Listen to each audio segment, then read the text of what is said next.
অশোক মিত্রের লেখা আপিলা চাপিলার ৩৩-এ পা দেব আমরা আজকে।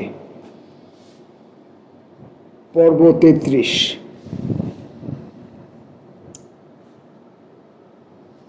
অর্থ বিভাগের দায়িত্বে আছি।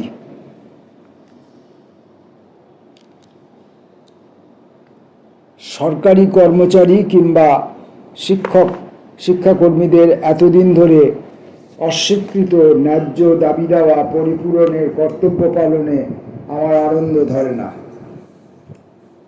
কিন্তু স্বাদ ও সাধ্যের অন্তর্দ্বন্দ্ব ব্যতীত কোনো কোনো ক্ষেত্রে বিবেক দংশনের প্রহার। কারণ আমি তো পরিকল্পনা বিভাগের দায়িত্বে। উন্নয়ন খাত ব্যয়ের মাত্রা না বাড়ালে চলবে কি করে? দ্বন্দ্বের যন্ত্রণার অতএব অহরহ পীড়ন।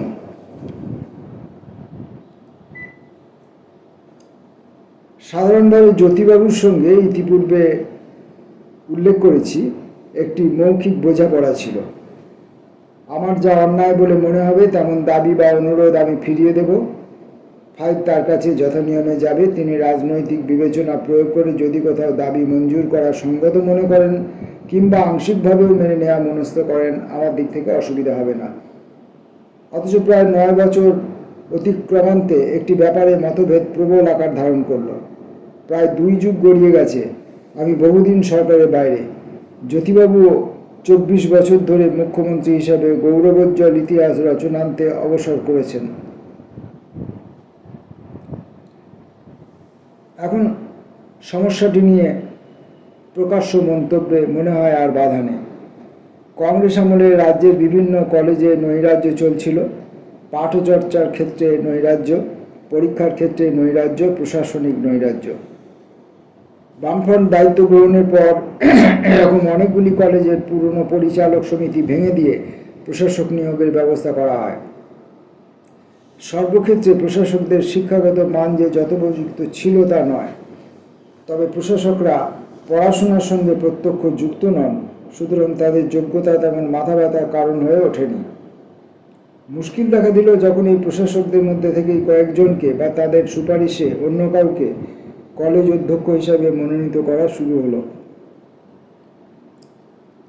অন্য একটি ব্যাপারও ঘটল। প্রধানত বেতন কমিশনের সুপারিশ অনুযায়ী সরকারি বেসরকারি কলেজের শিক্ষাকর্মীদের বেতনক্রমের ব্যবধান ঘুচিয়ে দেওয়ার সিদ্ধান্ত। বিভিন্ন বেসরকারি কলেজে এমন সব অধ্যক্ষ বাছাই করা হয়েছে যাদের বিদ্যাচর্চার পরিমাপ, শিক্ষাগত মান, শিক্ষক হিসেবে অভিজ্ঞতা সবকিছুই সরকারি কলেজে নিযুক্ত শিক্ষক অধ্যক্ষদের তুলনায় অনেকাংশে নিষ্প্রভ। কিন্তু বামফ্রন্ট সরকার তো দান ছত্র খুলে বসেছেন। শিক্ষক অধ্যক্ষদের পুরোপুরি ট্রেড ইউনিয়ন আন্দোলনের অধিকার দিয়েছেন। অধ্যাপক ও অধ্যক্ষরাও তো জনগণের অংশ। হঠাৎ 18 কি 20 জনের এক অধ্যক্ষ সেল তৈরি করা হলো। আমাদের দাবি মানতে হবে ধুয়ো তুলে তারা আমার ঘরে হানা দিলেন, মুখ্যমন্ত্রীর ঘরেও। দাবি অবিলম্বে মানা না হলে রাস্তায় নেমে প্রত্যক্ষ সংগ্রামের ভয় দেখালেন। সরকারি কলেজে অধ্যক্ষ ও প্রবীণ অধ্যাপকদের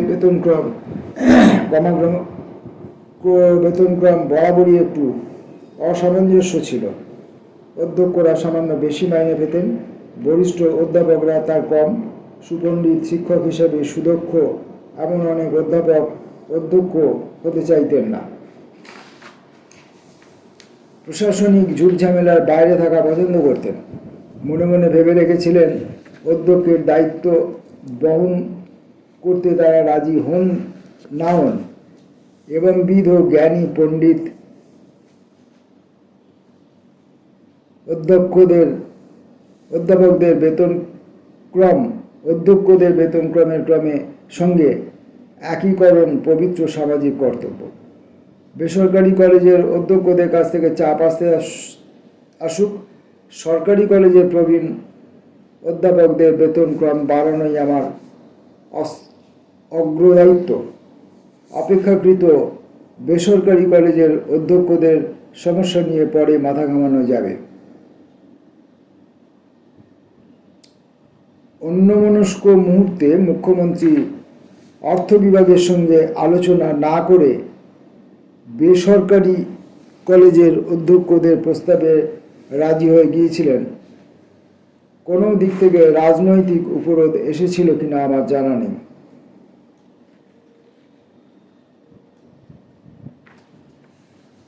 অপেক্ষাকৃত অযোগ্য মানুষদের অধ্যক্ষ করে দেওয়া হয়েছে, তাতে আমার হাত ছিল না, কিন্তু আমার বিবেচনায় উন্নততর বেতনক্রম পেতে তাদের সামান্য অপেক্ষা করতে হবে। আগের কাজ আগে। বরিষ্ঠ অধ্যাপকদের মাইনে ভাতা বিষয়ে প্রথমে সিদ্ধান্ত নেব, তারপর এই অধ্যক্ষদের ব্যাপারটি দেখব।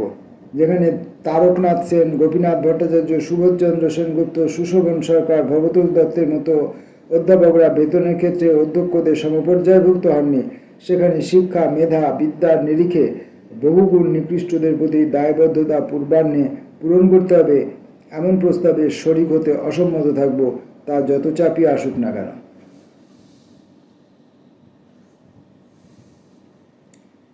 ইতিমধ্যে অন্যান্য ঘটনা বলি। পার্টির রাজ্য সম্মেলন, কয়েক সপ্তাহ বাদে কলকাতাতে পার্টির সর্বভারতীয় সম্মেলন। রাজ্য সম্মেলনে জ্যোতিবাবুর দোআঁশলা শিল্পনীতির প্রস্তাব গৃহীত হল। বিটিআরের আবেদন শোনবার পর স্বল্প এক বাক্যের বক্তৃতায় তার সমর্থন জানাতে হলো আমাকে। তবে পার্টির নিচের তলায় প্রবল বিক্ষোভ। কমরেডরা এসে প্রতিদিন তাদের অসন্তোষ জানিয়ে যাচ্ছেন। সর্বভারতীয় কংগ্রেসে মূল অর্থনৈতিক প্রস্তাব পেশ করার সম্মান পার্টি থেকে আমাকে জ্ঞাপন করা হলো। তাহলেও আমি যন্ত্রণায় তীব্রতায় দীর্ণ। কেন্দ্রের সঙ্গে কলহ নতুন মাত্রা দিচ্ছে। পরিকল্পনা খাতে আমাদের প্রাপ্য অর্থ আটকে দেওয়া হয়েছে। অর্থ দপ্তরের উপর দাবি দেওয়ার চাপ অথচ সমানে বাড়ছে। এই ডামাডোলের মধ্যে বেসরকারি কলেজের অধ্যক্ষদের বেতনক্রম আরও বাড়ানোর চাপ, যা আমার বিবেক কিছুতেই মেনে নিতে পারছে না। মুখ্যমন্ত্রী কথা দিয়ে ফেলেছেন, তার প্রতিশ্রুতির সম্মানার্থে অবশেষে অর্থ দপ্তরের তরফ থেকে প্রস্তাব রাখা হলো, বেসরকারি কলেজের অধ্যক্ষদের যোগ্যতা ও অভিজ্ঞতা ভিত্তিক বেতনক্রমের বিষয়টি আপাতত মুলতবি রেখে যারা ইতিমধ্যে অধ্যক্ষ হিসেবে কাজ করছেন তাদের ব্যক্তিগত সম্মান দক্ষিণা দেওয়া হোক, যাতে তারা সরকারি কলেজের অধ্যক্ষদের সমপরিমাণ দক্ষিণা পেতে শুরু করতে পারেন। সেই প্রস্তাবও অগ্রাহ্য হলো। আমার সঙ্গে মতানৈক্যে নিরসন ঘটাতে পার্টি থেকে এক সন্ধ্যায় বৈঠক ডাকা হলো। ওই সময় আমি অন্যত্র যেতে বহুদিন থেকে প্রতিশ্রুতিবদ্ধ, সুতরাং আমার অসুবিধা পার্টিকে জানালাম। পরদিন প্রভাতী সংবাদ, আমার বক্তব্য পাকাপাকি খারিজ হয়েছে। মুখ্যমন্ত্রীর দপ্তর থেকে তার স্বাক্ষরসহ দুপুর নাগাদ বিজ্ঞপ্তি বেরোল। সৌজন্যবশত আমাকে তার কপি পাঠানো হলো। মুখ্যমন্ত্রী নিজের অধিকার প্রয়োগ করে বেসরকারি কলেজের অধ্যক্ষদের বেতনক্রম সরকারি কলেজের অধ্যক্ষদের বেতনক্রমের সঙ্গে এক করে দিলেন।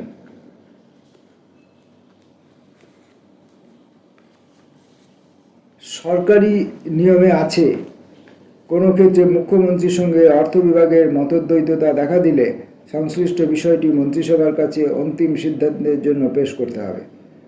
কলহপ্রবণ হলে মুখ্যমন্ত্রীকে পাল্টা নোট পাঠাতাম। মন্ত্রিসভার বিশেষ বৈঠক পর্যন্ত তার সিদ্ধান্ত সহ বিজ্ঞপ্তিটি ঝুলিয়ে রাখা হোক। তবে তা তো ছেলে মানুষই হতো। যেখানে বিবেকের দায় আমি অন্য কারোর সঙ্গে কোনোদিনই পরামর্শ করিনি, সেদিনও করলাম না, যা নিয়ে পরে অনেক অভিযোগ শুনতে হয়েছে। আমার দায়িত্বজ্ঞানহীনতা বোধকে দুয়ো দেওয়া হয়েছে, কিন্তু আমার দিক থেকে কোনো অনুশোচনা আমার নেই। স্বীকার করতেই হয়, অনেক দিন ধরেই মনে দ্বিধা, দ্বন্দ্ব, প্রশ্ন, সমস্যার সংকট জড়ো হচ্ছিল। আমরা তো বামপন্থী, দায়িত্ববোধ ও কর্তব্যপরায়ণতার দৃষ্টান্ত দেখাবো সারা দেশকে, সেরকমই তো আমাদের অঙ্গীকার। দক্ষতার প্রশ্ন এড়িয়ে বর্ষতাকে বাড়তি প্রসাদ বিতরণ করলে সেই দায়িত্ব পালন সম্ভব নয়। প্রায় প্রতিদিন প্রতিটি ক্ষেত্রে, অথচ অদ্ভুত কিম্ভূত নানা দাবি দেওয়া পরাক্রম, যার ধাক্কা অর্থ দপ্তরেই শুধু যেন সামলাবার দায়, যে দায় মেটাতে গিয়ে রাজ্য সরকারের নাভিশ্বাস। কেন্দ্রের সঙ্গে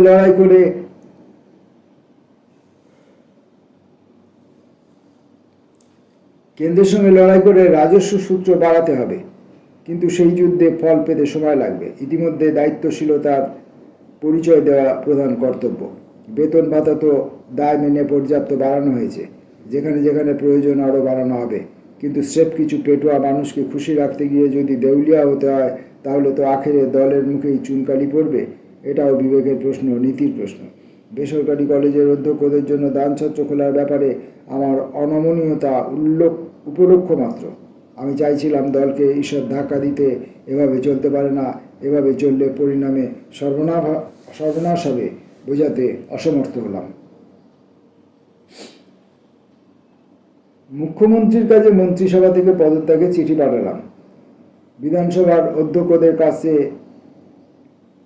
সেখান থেকে পদত্যাগের, যেহেতু দলের কানুন অনুযায়ী এ ধরনের সিদ্ধান্তের ক্ষেত্রে পার্টির পূর্বানুমতি প্রয়োজন, দলের রাজ্য সম্পাদককে অন্য দুটি চিঠির অনুলিপির সঙ্গে পার্টি ছাড়ার কথা জানিয়ে দিলাম। ভাবলাম পার্টি যখন ছেড়েই দিচ্ছি, মন্ত্রিসভা ও বিধানসভা থেকে পদত্যাগের জন্য আগে থেকে দলের অনুমতি নেওয়ার আর দরকার নেই। মনে ভয়ও ছিল, মন্ত্রিসভা থেকে পদত্যাগের অনুমতি চাইলে কে জানে হয়তো নামঞ্জুর হবে, সেই ঝুঁকি নিতে রাজি ছিলাম না। সামান্য একটু দুষ্টুমিও করলাম। পদত্যাগের খবরটি কলকাতাস্থ এক সংবাদপত্রের সম্পাদক, যিনি ব্যক্তিগত সুহৃদ, তাকে জানিয়ে দিলাম। একবার খবরটি বাইরে চাউর হয়ে গেলে ফিরে যাওয়ার জন্য আর পিড়াপিড়ি হবে না, এমন ভেবে। অবশ্য আরও দুটি কাগজও সেই রাত্রিতেই খবরটি পেয়ে গিয়েছিল কোনো অজ্ঞাত সূত্র থেকে। পার্টিদের চিঠি দিলাম, তাতে পদত্যাগের কারণ হিসাবে শারীরিক অসুস্থতার উল্লেখ ছিল। জ্যোতিবাবুকেও তাই লিখলাম, তবে এটা যোগ করলাম যে তার মতামতের সঙ্গে ক্রমশ দুস্তর ব্যবধান তৈরি হচ্ছে, আমার সরে পড়াই ভালো। উল্লেখ করতে ভুললাম না যে তার কাছ থেকে যত বিবেচনা ও সহৃদয়তা লাভ করেছি তা তুলনাহীন। অসুস্থতার প্রসঙ্গটি ঠিক বাজে ওজোর ছিল না। কমাস ধরেই আমার দুপাটি মাড়িতে ফুসকুড়ির মতো দেখা দিচ্ছিল। দন্ত চিকিৎসক গোপাল বন্দ্যোপাধ্যায় ভাবিত, অনেক বই ঘেটে সন্দেহ প্রকাশ করলেন হয়তোবা কোনো জটিল ধরনের কর্কট রোগ। একটু একটু করে ফুসকুড়িগুলো শরীরময় ছড়িয়ে পড়তে লাগলো, কোনোটি প্রায় পিং পং বলের মতো মস্ত আকারের ফুলে ওঠে, মিলিয়ে যায়। রাইটার্স বিল্ডিং ছাড়বার পর এখানে ওখানে বেশ কয়েকজন বিশেষজ্ঞকে দেখালাম, তারা নিশ্চিন্ত করলেন তেমন কিছু নয়। পরে কলকাতায় জনৈক চিকিৎসক পা মচকে যাওয়ার জন্য কি একটা সুঁচ ফোরালেন, তা থেকে কি আশ্চর্য ফুসকুড়িগুলো চিরতরে মিলিয়ে গেল। গোপাল বন্দ্যোপাধ্যায় আগেই বলেছিলেন, কৌতুক করে কিনা জানি না, সমস্যাটির সূত্রপাত মানসিক পীড়ন হেতু। রাইটার্স বিল্ডিং ছাড়লাম, মানসিক উদ্বেগের অবসান ঘটল, ব্যাধিটিও বিদায় নিল।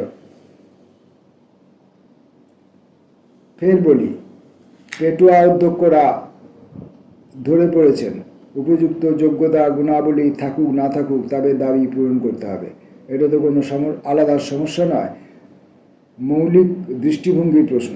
দক্ষতা বনাম বর্ষতার প্রচলিত দ্বন্দ্ব। কংগ্রেস আমলে কমিউনিস্টদের সরকারি কাজে অন্যান্য আদৌ সুযোগ সুবিধা দেওয়া হতো না। 30 বছর ধরে যোগ্য বামপন্থীরা ধারাবাহিকভাবে অন্যায়ের শিকার হয়ে এসেছেন। এখন আমরা ক্ষমতায় ঢুকেছি, অতীতে কৃত অন্যায় খানিকটা সংশোধন তো অবশ্যই করতে হবে। আমরা তো যাবতীয় অন্যায়ের বিরুদ্ধে লড়াই করতে বদ্ধপরিকর। মুশকিল দেখা দেয় যখন চাপ সৃষ্টি হয়, যারা যোগ্যতাহীন তাদেরও সুযোগ পাইয়ে দিতে হবে। যোগ্য ব্যক্তিরা যদি থাকেন কোনো পদের প্রার্থীরূপে, তাহলেও। কংগ্রেস আমলে যে অবিচার হয়েছে তার জবাব হিসাবে আমাদের পাল্টা অবিচার করতে হবে। আমার কাছে এই প্রস্তাব কিছুতেই গ্রহণযোগ্য হচ্ছিল না। অথচ রোগ ক্রমশ সংক্রামক। একটু আগে উল্লিখিত রাষ্ট্রমন্ত্রীটির শত অপরাধ যে নিরিখে মাপ করা হচ্ছিল, সেই একই নিরিখে প্রচুর অতি অযোগ্যকে এখানে ওখানে ঢোকানোর উৎসাহে অন্ত নেই। শিক্ষায়, পরিবহনে, স্বাস্থ্য বিভাগে, সংস্কৃতি দপ্তরে, আরও নানা জায়গায়। সবচেয়ে অসুখী বোধ করছিলাম শিক্ষাক্ষেত্রে প্রায় পুকুর চুরির মতো ব্যাপার ঘটছিল বলে। শিক্ষক নিয়োগে প্রতিভাবান, মেধাবী, পরীক্ষায় চমৎকার ফল দেখানো প্রার্থীদের দূরে সরিয়ে পার্টির প্রতি বিশ্বস্ত মানুষজনকে ঢুকিয়ে দেওয়া, নির্বাচক মণ্ডলীতে পছন্দ মতো লোক মনোনয়ন করে তাদের দিয়ে পছন্দের প্রার্থী বাছাই, কখনো কখনো নির্বাচক মণ্ডলীর রায় পছন্দ না হলে নিয়োগের ব্যাপারটি মাসের পর মাস ঝুলিয়ে রাখা, পুরনো নির্বাচক মণ্ডলীর মেয়াদ শেষ হলে নতুন নির্বাচক মণ্ডলী বাছাই, তাদের সাহায্যে পছন্দের মানুষকে এবার কাজ পাইয়ে দেওয়া। কংগ্রেস আমলে যে জিনিস আকছার হতো বলে আমাদেরও তা অনুসরণ করতে হবে, কিছুতেই মানতে পারছিলাম না। এই গোছের অপকর্মের যে পার্টির বা আন্দোলনের আখেরে কোনো লাভ হবে না, বরং ক্ষতি, সে বিষয়ে আমি নিশ্চিন্ত ছিলাম। বেশ কয়েক বছর বাদে শান্তিনিকেতন এক্সপ্রেসে দুপুরে বোলপুর থেকে কলকাতা ফিরছি। গুসকরা স্টেশনে বছর 17 একটি অজাতশত্রু নিরীহ চেহারার ছেলে পাশে এসে বসল। গুসকরা কলেজে পড়ে, বর্ধমানে কোনো কাজে যাচ্ছে, নাকি বর্ধমান কলেজে পড়ে, কি একটা কারণে গুসকরা এসেছিল, এখন আর মনে আনতে পারি না। বাচ্চা ছেলে, একটু আলাপ করলাম। উচ্চ মাধ্যমিকে বিজ্ঞান অধ্যয়নরত, পদার্থবিজ্ঞানে বিশেষ আগ্রহ। ছেলেটি আমাকে চেনে না, নামও শোনেনি কোনোদিন। জিজ্ঞাসা করলাম, কলেজে কেমন পড়ানো হয় পদার্থবিজ্ঞান? ম্লান মুখে পৃথিবীর সঞ্চিত বিষণ্ণতা নিয়ে সে জানালো, এতদিন অমুকদা পড়াতেন, ওর প্রথম শ্রেণীর ডিগ্রি। বোঝানো চমৎকার, কিন্তু উনি তো পার্টির সদস্য নন, পাকা চাকরি পাবেন না। পাকা কাজে যিনি আসছেন তাকেও তারা চেনে। তমুকদা কিছু পড়তে পারেন না, ছাত্রও ভালো ছিলেন না। কাহিনীটি আমি জ্যোতিবাবুকে বলেছিলাম, উনিও শুনে আতঙ্কিত। তবে ততদিনে ঘুণ অনেক দূর ছড়িয়ে গেছে। নেতারা তো বহুদিন ধরে বলে আসছিলেন, পার্টিতে প্রচুর বাজে লোক ঢুকেছে, অবিলম্বে তাড়াতে হবে। কিন্তু বছরের পর বছর গড়ায় কে যে সেই। শিক্ষাক্ষেত্রে যেমন ধারা নব ঐতিহ্য সৃষ্টি হয়ে গেছে, প্রায় অন্য সর্বত্রও তাই। যারা বিশ্বস্ত পেটোয়া, তাদের বাঁচতে হবে। যাচ্ছে তাই বা অপদার্থ হলেও যায় আসে না। কে আর ভাববেন কোনো একটি শিক্ষক পদ ভুল নির্বাচন হলে পুরো বিভাগটি বা বিদ্যালয়টি ধসে পড়ার আশঙ্কা। অপকৃষ্টরা অপকৃষ্টদেরই হাতছানি দেয়, উৎকৃষ্টরা টিকতে পারে না সেই পরিবেশে। গত 20 বছরের ইতিহাস থেকে তার উদাহরণ দেওয়া সম্ভব। অস্তিত্ববোধের গভীরতর কারণও ছিল এবং আছে। আজ থেকে 50-60 বছর আগে কলেজে বিশ্ববিদ্যালয়ে উজ্জ্বল ঝকঝকে মেধাসম্পন্ন অধ্যাপকরা প্রায় সকলেই কমিউনিস্ট পার্টির কাছাকাছি ছিলেন। তাদের আদর্শের প্রেরণাতে বামপন্থী ছাত্র আন্দোলন সেই পর্বে এত জোর ধরেছিল। তুলনায় হালের ছাত্র যুব আন্দোলনে বামপন্থী ঝোঁক অনেকটা স্তিমিত। মানছি এই অবক্ষয়ে বিবিধ অন্যান্য কারণ আছে, তাহলেও বলবো মাস্টারমশাইরা ভোঁতা হলে ছাত্রছাত্রীরাও খানিকটা ভোঁতা না হয়ে পারে না। কলেজে কলেজে ছাত্র সংগঠন নির্বাচনে, বামপন্থী ছাত্র সংগঠন নির্বাচনে জয়যুক্ত হচ্ছে, তা কিন্তু প্রমাণ করে না ছাত্র আন্দোলন এখনো বহুল অংশে উজ্জ্বলতা রহিত। দক্ষতা বনাম বর্ষতার টানাপোড়েনে বর্ষতা ক্রমশ জয়ী হয়েছে, দক্ষতা পিছু হটেছে। আদর্শের শুদ্ধতা যে রক্ষা পেয়েছে তাও নয়। অনেক ক্ষেত্রে এই নীতির অবৈকল্যের সঙ্গে বর্ষতার আধা কাঁচকলা সম্পর্ক। যদি খোসামুদি করলে ক্ষমতার কাছাকাছি পৌঁছানো যায়, এই ডামাডোলের বাজারে সুযোগ সন্ধানীদের সক্রিয় হয়ে উঠতে বাধা নেই। 20-25 বছর আগে যারা ঘোর বামপন্থী বিরোধী ছিলেন, তাদের অনেকেই এখন দেখি ঘোর মার্ক্সবাদী বনে গেছেন। বোঝানো হয় তাদের হৃদয় পরিবর্তন হয়েছে। সরলতর ব্যাখ্যা, তারা সরেশ খোসামত চূড়ামণি তথা সুবিধাবাদ বিশারদ। আসলে জমিদারি মানসিকতার সঙ্গে খোসামত সংস্কৃতির অঙ্গাঙ্গী সম্পর্ক। একটি কাহিনী বিবৃত করি। সরকার ঘেঁষা এক কলেজ শিক্ষক প্রতিষ্ঠানের জনৈক চাই মস্ত ক্ষমতাবান, অহমিকায় মাটিতে পা পড়ে না। কোনো সন্ধ্যায় বইমেলায় গেছি, চোখে পড়ল ভদ্রলোকটিও গেছেন, স্টলে স্টলে বিহার করে বেড়াচ্ছেন। তাদের বিপণীতে এর পদধূলি পড়েছে। প্রকাশক, পুস্তক বিক্রেতারা কৃতার্থ তথা সন্ত্রস্ত। ইনি প্রভাব খাটিয়ে সরকার থেকে বই কেনার ব্যবস্থা করে দিতে পারেন, সুতরাং একে উপচার সাজিয়ে দিতে হবে। বিভিন্ন স্টলে ইনি বুড়ি ছুঁয়ে যাচ্ছেন, ঢুকছেন, বেরোচ্ছেন। প্রতিটি স্টলে ভদ্রলোককে ডাই করা বই উপহার দেওয়া হচ্ছে। কিন্তু মাননীয় ইনি তো নিজে বয়ে বেড়াবেন না, সঙ্গে এক অনুচর, অল্প বয়সী কোনো শিক্ষক, হাতে বিরাট ঝোলা। হঠাৎ ব্যক্তির হাত থেকে সসম্ভ্রমে অল্প বয়সী কোনো শিক্ষক উপহার পাওয়া বইগুলো নিয়ে ঝোলাতে পুড়ছেন। 50-এর দশকে ব্যাংককে যে চমৎকার মজার দৃশ্য দেখেছিলাম মনে পড়ে গেল। থাইল্যান্ড গোঁড়া বৌদ্ধ দেশ, মস্ত বড় লোকের বাড়ির ছেলেদেরও অন্তত একবার গেরুয়া বসন ধারণ করে রাস্তায় নেমে পদব্রজে ভিক্ষা করতে হয়। তবে এই অভিজাত ভিক্ষুকদের সঙ্গে বৃত্তদল থাকে। ভিক্ষালব্ধ অন্ন তারা ঝোলাতে বয়ে নেয়। সর্বক্ষেত্রে এবং এমনবিধ ব্যাপার ঘটতে থাকলে সামগ্রিক প্রশাসনেও তার অপছায়া দীর্ঘতর হয়। আশা পোষণ করেছিলাম আমার পদত্যাগ নিয়ে পার্টিতে কিছু আলোচনা বিতর্ক হবে, অন্তত কেউ কেউ প্রশ্ন তুলবেন বা আমার ক্ষোভের কারণ জানতে চাইবেন। সেরকম কিছুই হলো না। অনেকে আমাকে তখন জানিয়েছিলেন দল থেকে পদত্যাগ করে মারাত্মক ভুল করেছি। যদি দলে থেকে লড়াইটা চালিয়ে যেতাম খানিক শুভফল প্রত্যাশা করা যেত। সেরকম আচরণ আমার রুচিতে বাধছিল। দলে থেকে ঝগড়াঝাটি করতে গেলে দলাদলি না করে গত্যন্তর থাকতো না, এবং দলাদলি অবধারিতভাবে খানিকটা গোপনীয়তার আকার নিত, যা পার্টির নিয়ম বহির্ভূত। পদত্যাগের কয়েক মাস পর হাসপাতালে একজন অসুস্থ কৃষ্ণপদ ঘোষকে দেখতে গিয়েছিলাম। তিনিও ততদিনে মন্ত্রী নেই, মনে হলো মানসিক অবসাদে ভুগছেন। প্রশ্ন করলাম, পার্টি কেন ছেড়ে দিলাম? প্রশ্ন করলেন, পার্টি কেন ছেড়ে দিলাম? অকপটে বললাম, ঘোট পাকানো অপছন্দ করি বলে। তখন এও মনে হয়েছিল, যদি প্রমোদবাবু থাকতেন তাহলে তাকে সব খুলে বললে বোধহয় একটি সুরাহা করতেন। জ্যোতিবাবুকে যা বলা যায় না তাকে বলা যায়, হয়তো আমাকে ছেড়ে আসতে হতো না। যেদিন রাইটার্স বিল্ডিং ছাড়লাম সেদিন সন্ধেবেলা পার্টির নেতৃস্থানীয় দুজন বাড়িতে দেখা করতে এলেন। সিদ্ধান্ত পুনর্বিবেচনার অনুরোধ জানালেন। সবিনয়ে নিজের বক্তব্য ব্যাখ্যা করে ক্ষমা চাইলাম। এটাও যোগ করলাম, অবস্থার গতিকে যদি পদত্যাগের সিদ্ধান্ত নিতে বাধ্য হয়েছি, দলের প্রতি কখনো নেমক হারামি করব না। আমার মুখ থেকে কেউই পার্টি সম্বন্ধে একটি অপ্রিয় বাক্য বের করতে পারবে না। আমার বিশ্বাস এই প্রতিশ্রুতি রক্ষা করেছি।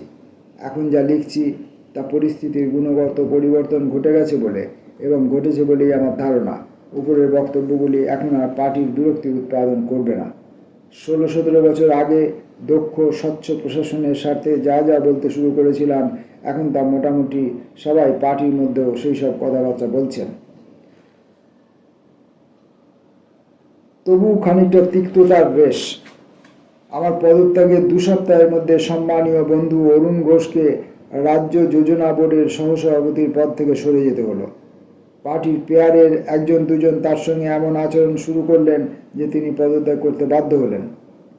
আরও ব্যথিত হলাম যখন দলের তরফ থেকে সাংবাদিকদের বলা হলো, উনি তো যাবেনই, উনি অশোক মিত্রের লোক। সামন্ততান্ত্রিক মানসিকতার এর চেয়ে যথাযথ উদাহরণ কিছু হতে পারে না। জমিদার প্রতিমরা ভাবতেই পারেন না যে কোনো দুই ব্যক্তির পারস্পরিক সম্পর্ক প্রভুবিত্তের ছাড়া অন্য কিছু হতে পারে। এই দৃষ্টিভঙ্গি একেবারে মূলে প্রথিত বলেই এমন বামপন্থী মন্ত্রীদের মুখেও অহরহ শুনতে পাই, আমার সরকার, আমার দপ্তর, আমার পুলিশ, আমার অফিসার। ধরে নিচ্ছি অরুণ ঘোষ সম্পর্কে পার্টির বিতরাগ দূর হয়েছে। একবিংশ শতকের গোড়ায় তার প্রয়াণের পর দল থেকে স্মরণ সভা ও স্মারক বক্তৃতার ব্যবস্থা চমকিত করেছিল। যদিও ঘুরে ফিরে বারবার জীবনানন্দের পংক্তিটিও মনে আসছিল, মানুষটা মরে গেলে যদি তাকে ওষুধের শিশি কেউ দেয় বিনি দামে, তাতে কার লাভ?